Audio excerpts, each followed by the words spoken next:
Good afternoon everyone. Good afternoon sir. Di ata karon para magama og Microsoft Excel. Which title is Excel's Explorers Mastering the Basics.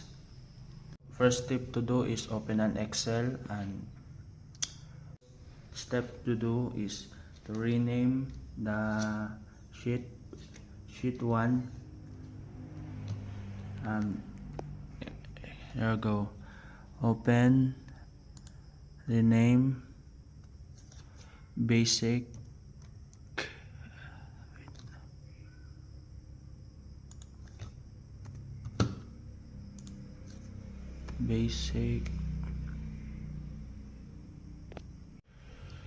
data.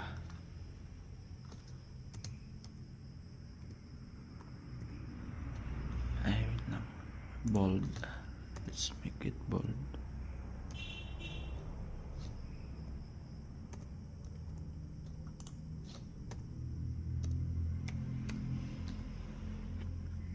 Two is to put the data set in the worksheet. Item 1.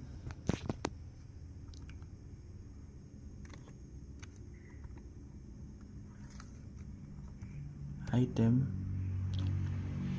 Next is quantity.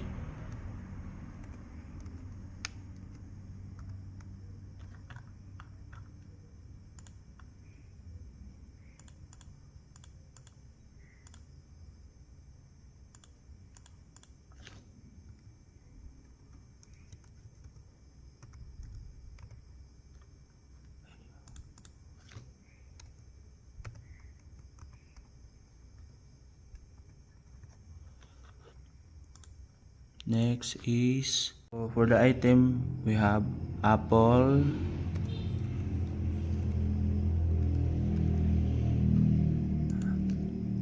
bananas,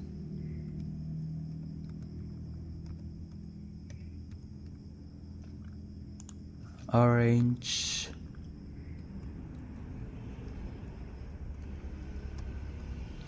and grapes.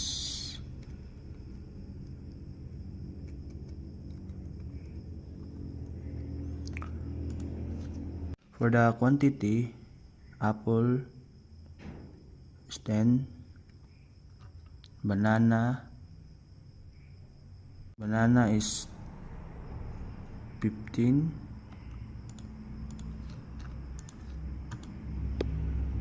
oranges is 12, and grapes is 8. For the price units,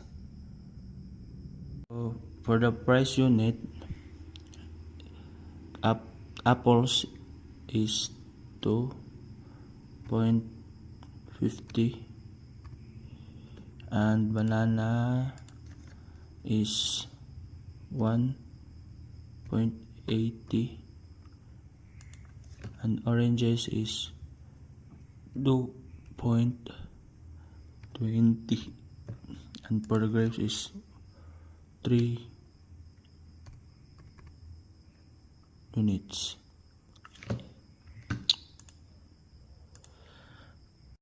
For the next steps is we have the formatting and organization.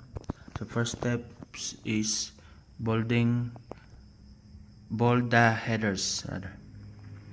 To bold the headers, we click this one and right click for the B or bold. For the second step, we fill the color of the head. Click this fill icon, fill color. It's color. To adjust column width, click this double click this right edge to fit the head, to auto fit the header, the column rather. So we're now on step 4, which is formulas and functions. So total the cost, we type equals B2 asterisk C2 and enter. To total all the units items, we drag this, that, and that's it. It's total. To total all the cost, we have to type equals sum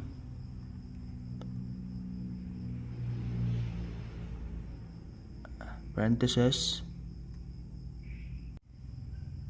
D2